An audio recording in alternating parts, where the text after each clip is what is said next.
The sun had just begun to peek over the horizon, casting a soft, golden glow across the bustling Ronald Reagan Washington National Airport. Inside the terminal, passengers hurried to their gates, each consumed by their own lives, destinations, and worries. Among them was Barron Trump, a reserved teenager, quietly making his way to his flight.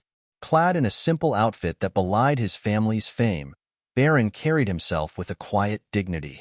As he settled into his first-class seat, he opened a well-worn book, his slender fingers turning the pages with ease. Though he drew curious glances from fellow passengers, he remained focused on his reading, seemingly unaffected by the world around him.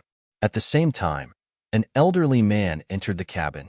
His weathered face carried the lines of a life lived with both hardship and honor. Draped over his shoulders was a military jacket, its faded metals gleaming faintly under the fluorescent lights. The medals told stories of battles fought and sacrifices made, though the man himself carried them with a humility that seemed to blend him into the crowd. Clutching his boarding pass, he navigated the narrow aisle toward the economy section, where the seats were tight and the space scarce. As he passed through first class, a few passengers glanced at him, their eyes catching the unmistakable signs of a veteran. Yet, no one offered more than a fleeting acknowledgement. The veteran finally reached his assigned seat in the crowded economy section. He glanced at the number on the overhead bin, confirming he was in the right spot. Next to him sat a man who immediately appeared uncomfortable. The veteran offered a polite nod as he maneuvered into the cramped space, careful not to bump the other passenger. However, it quickly became clear that his seatmate was not pleased. The man shifted uneasily, grumbling under his breath about the lack of room. He sighed audibly as the veteran adjusted his jacket and stowed his modest carry-on bag beneath the seat in front of him. "I hope this flight isn't too long," the seatmate muttered, just loud enough for the veteran to hear. The veteran's face remained calm, though a flicker of discomfort crossed his eyes. "I apologize if I'm causing any inconvenience," he said softly, his voice steady but kind. The man didn't respond, choosing instead to turn toward the window with an exaggerated huff. The tension in the small space was palpable, and though the veteran maintained his composure, he couldn't ignore the unspoken hostility. Meanwhile, just a few rows ahead in first class, Barron Trump happened to glance up from his book. He had noticed the veteran earlier, his military jacket and dignified demeanor making him stand out. Now, seeing the scene unfold, Barron felt a quiet unease settle over him. Barron closed his book, his mind racing. He had been raised in a family that valued kindness and respect, especially toward those who had served the country. Watching the veteran struggle to remain composed in the face of such treatment stirred something deep within him. Without a second thought, he pressed the button to call for a flight attendant. When the attendant arrived, Barron leaned in to speak, his voice low but firm. "Excuse me," he said, glancing toward the economy section where the veteran sat today. "I'd like to offer my seat to the gentleman in the military jacket." The attendant blinked, momentarily surprised. "Are you sure, sir? This is first class." "I'm sure," Barron interrupted, his tone leaving no room for argument. "He deserves it more than I do." The flight attendant nodded, clearly impressed by the young man's resolve. As she moved to relay the message to the veteran, whispers began to spread among the other first-class passengers. Some glanced at Barron, their expressions ranging from admiration to confusion. A woman seated nearby leaned over and asked, "Why would you give up your seat? You're comfortable here." Barron met her gaze evenly. "Because it's the right thing to do," he replied simply. "Some people deserve it more." His words hung in the air, their weight undeniable. The flight attendant approached the veteran with a warm smile. She leaned down slightly, speaking softly to avoid drawing too much attention. "Sir, the young man in first class has offered to trade seats with you," she said, gesturing subtly toward Barron. The veteran looked up, his weathered face marked with a mixture of surprise and hesitation. "I beg your pardon," he asked, unsure if he had heard correctly. "The young man," she repeated, her voice kind and patient, "wants you to take his seat in first class. He believes you deserve it." For a moment, the veteran sat still, processing the unexpected gesture. He turned to glance toward first class, his eyes meeting Barron's calm, sincere gaze. There was no hint of pity in the teenager's expression, only respect and quiet determination. The veteran shook his head slightly, his humility surfacing. "That's very generous, but I can't accept. He's just a boy. It's his seat." The flight attendant smiled again, gently placing a hand on his shoulder. "I think he would be honored if you accepted. He seems very sure about this." Reluctantly, the veteran nodded, sensing the genuine intent behind the offer. "Well, if he insists, I suppose I can't refuse." As the attendant helped him gather his belongings, a ripple of murmurs began to spread through the economy section. Passengers craned their necks to see what was happening, their curiosity piqued by the unusual scene. The veteran made his way toward first class, moving carefully to avoid bumping others in the aisle. Barron stood as the veteran approached, offering a respectful nod. "Thank you for your service, sir," he said quietly. The veteran paused, looking at the young man with newfound admiration. "You're a good young man," he replied, his voice thick with emotion. "Thank you." The two exchanged a brief handshake before the veteran took his place in Barron's plush, spacious seat. Barron made his way toward the economy section, carrying his book and small bag. The other passengers watched him with a mixture of awe and confusion. He didn't seem fazed by the shift from luxury to cramped quarters, instead slipping into the narrow seat with ease. As he settled in, he opened his book again, losing himself in its pages as if nothing had changed. Around him, passengers whispered among themselves, their voices filled with admiration for his selflessness. Meanwhile, in first class, the veteran sat gingerly in his new seat, clearly unused to such comfort. The leather was soft, the legroom expansive, a stark contrast to the tight space he had just left behind. A flight attendant approached him with a warm smile, offering a blanket and a drink. "Anything you need, sir, just let me know," she said. The veteran nodded, still slightly overwhelmed.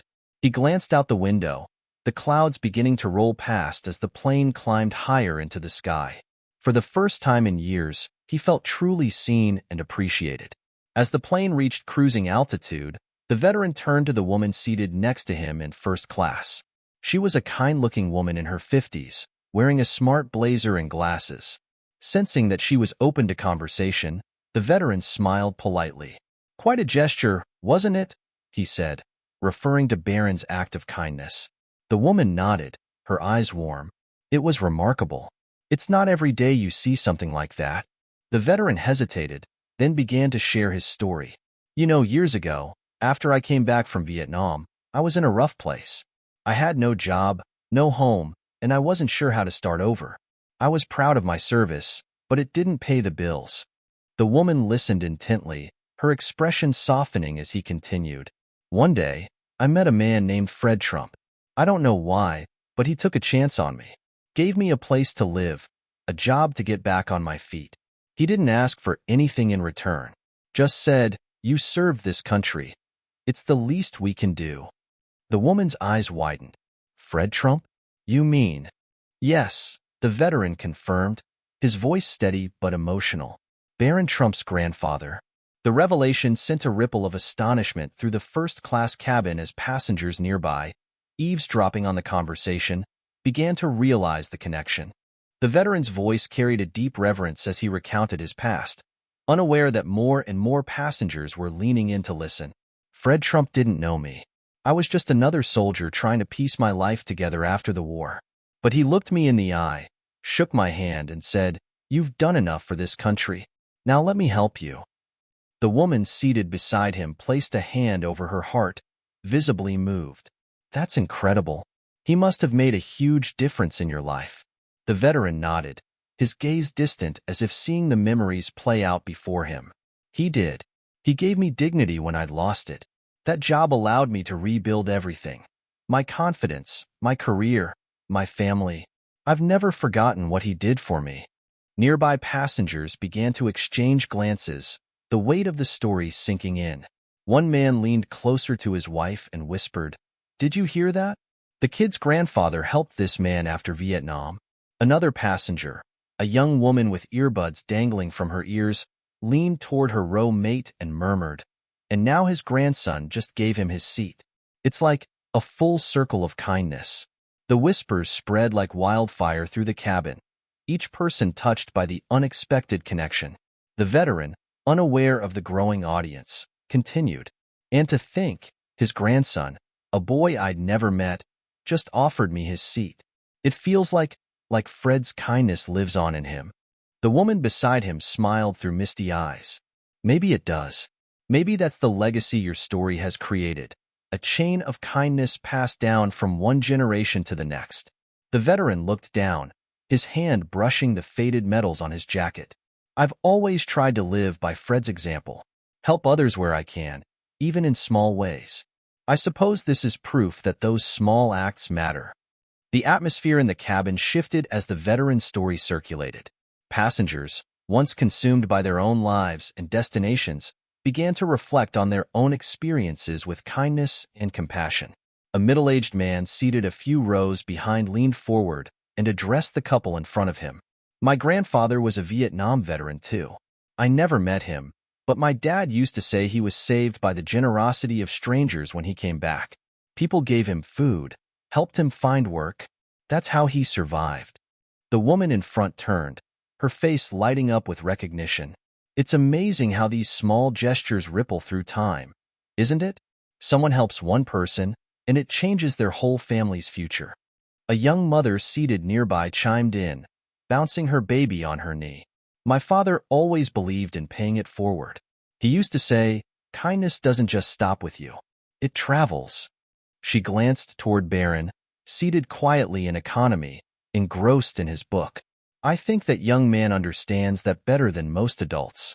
The flight attendants, overhearing snippets of the conversations, began sharing their own stories. One attendant, a woman with kind eyes, spoke softly to her colleague. My brother served in Iraq. He came back different, but the only thing that kept him going were the people who showed him kindness.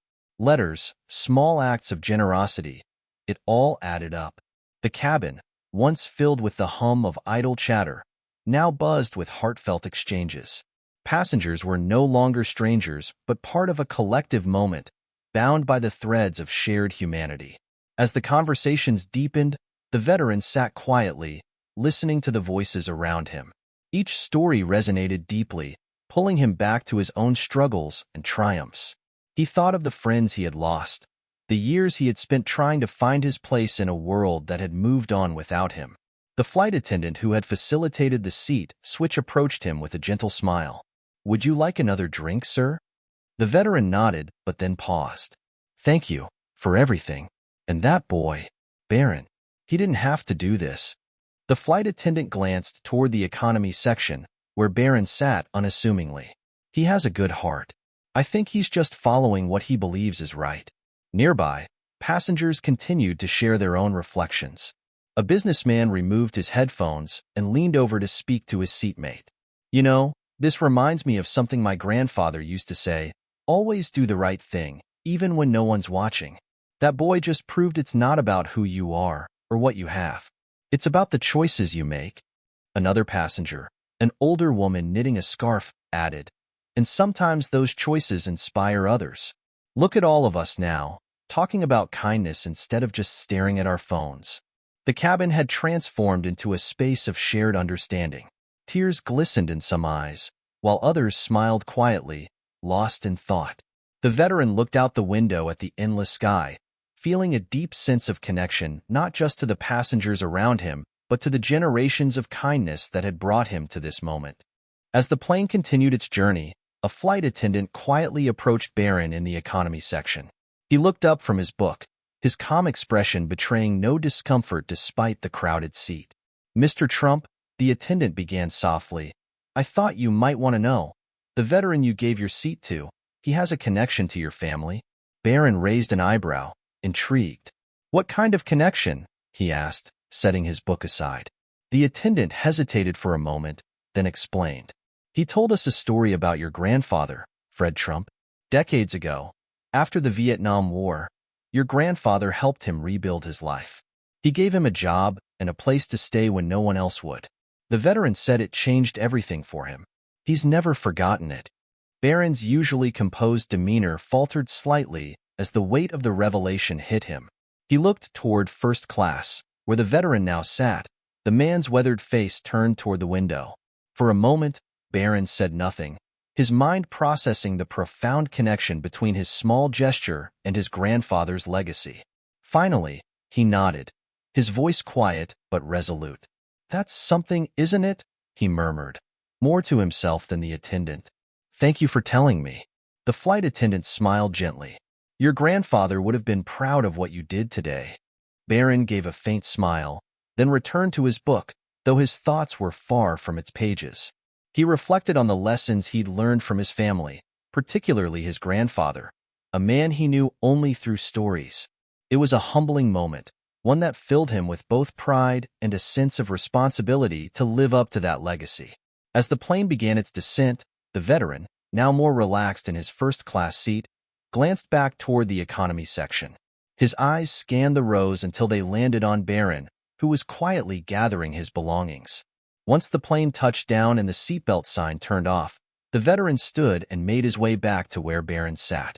The other passengers watched in respectful silence, sensing that something meaningful was about to unfold. "Excuse me, young man," the veteran said, his voice steady but thick with emotion.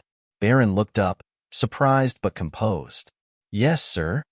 The veteran extended his hand, and Barron shook it firmly. "I wanted to thank you properly face to face," the veteran said. "What you did today, it meant more than you can imagine. Your grandfather once helped me when I had nothing. Today, you honored his legacy in a way I'll never forget." Barron nodded, humbled by the words.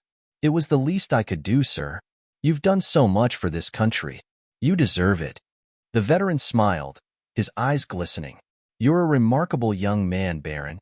Never forget that these small acts of kindness, they matter. They ripple out and touch lives in ways you might never see." "I'll remember that," Barron replied softly. "Thank you for your service and for sharing your story." The two exchanged another firm handshake before the veteran returned to gather his belongings. Passengers around them watched with admiration, some quietly wiping away tears. As the plane's doors opened and passengers began to disembark, the ripple effect of Barron's gesture was evident. Many paused to thank him, their words laced with admiration. "You inspired us all today," one woman said, her voice trembling slightly. "You've got a good head on your shoulders, young man," an older gentleman added with a smile. Even the flight crew couldn't hide their admiration as they wished Barron well while he exited the plane. At the baggage claim, Barron stood quietly, scrolling through his phone. He opened a text thread with his family and typed a simple message.